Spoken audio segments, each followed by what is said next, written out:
Do you feel like no matter what you do, it's never enough and you are the reason why your relationship is not working? Welcome to my channel on recovering and healing from narcissistic or toxic abusive relationship. My name is Aygun. I am a psychologist, but first and foremost, I am a survivor from narcissistic abusive relationship. In today's episode, we're going to talk about how narcissists use manipulative tactics like victim playing to control you and control the dynamics of the relationship. I'm going to talk about 10 aspects of victim playing, and the first one is constant victimhood. Narcissists love to portray themselves as perpetual victim, blaming you, others, for their misfortunes and shortcomings. How can that look like? That can look like, oh, because of my boss, I lost my job and now I cannot find job and I'm broke, or because of my sister, this happened and that happened to me, because my ex-partner, I have lost everything and I have nothing, because of my colleague, and this happened to me. It's a constant, and it's like they're surrounded by those evil people and they are the only one who is a victim, and the reason why they have this misfortune and shortcomings are others, not them. Second aspect is exaggerating hardships. Narcissists love exaggerating their hardships and difficulties to gain your sympathy and attention. Listen, if you are an empath, you will definitely be the target for narcissists. If you are someone who feels for others, you are automatically in the radar of narcissists. Third aspect is playing the martyr. Narcissists adopt martyr complex to play themselves and portray themselves as a selfless, sacrificing, even though if they're not. They will come to you and they will say, I did this and that for us. Fifth aspect is selective amnesia. Narcissists conveniently forget their own role in situations and focus solely on how they have been wronged.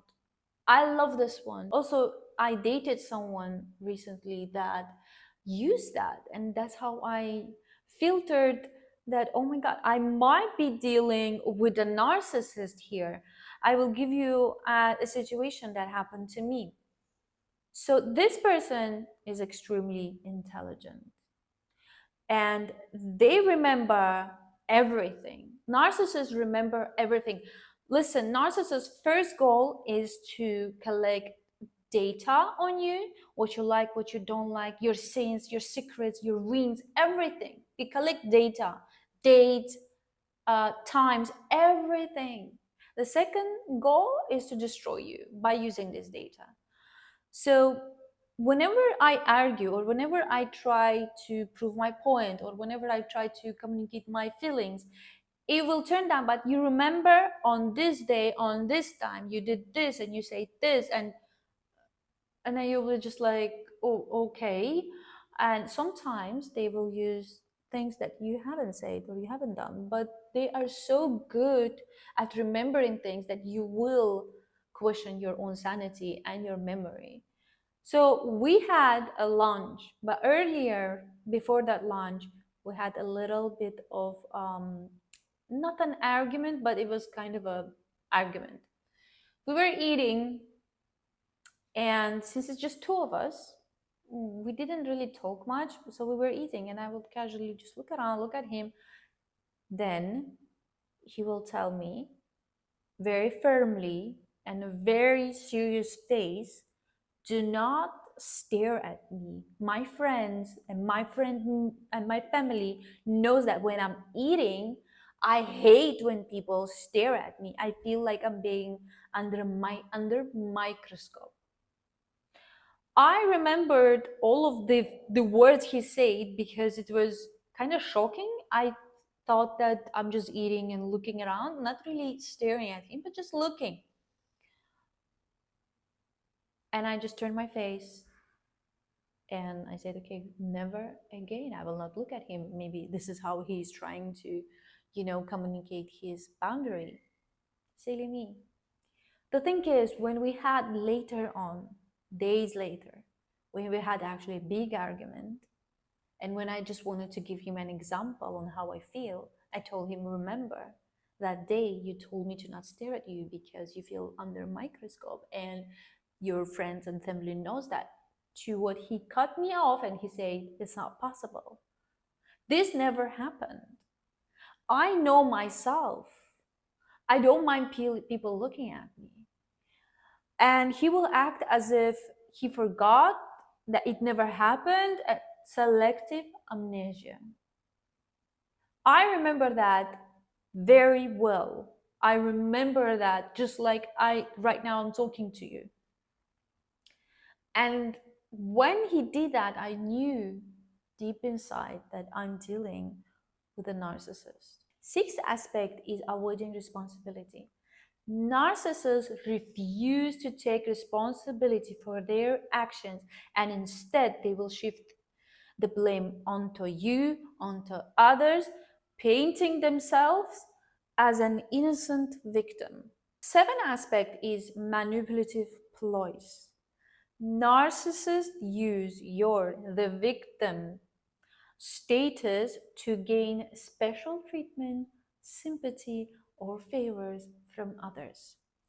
Remember, narcissists normally and often and most of the time targets empath. Empath people are very strong people. They are normally confident, they connect with people, people respect them, and they have a certain status in society.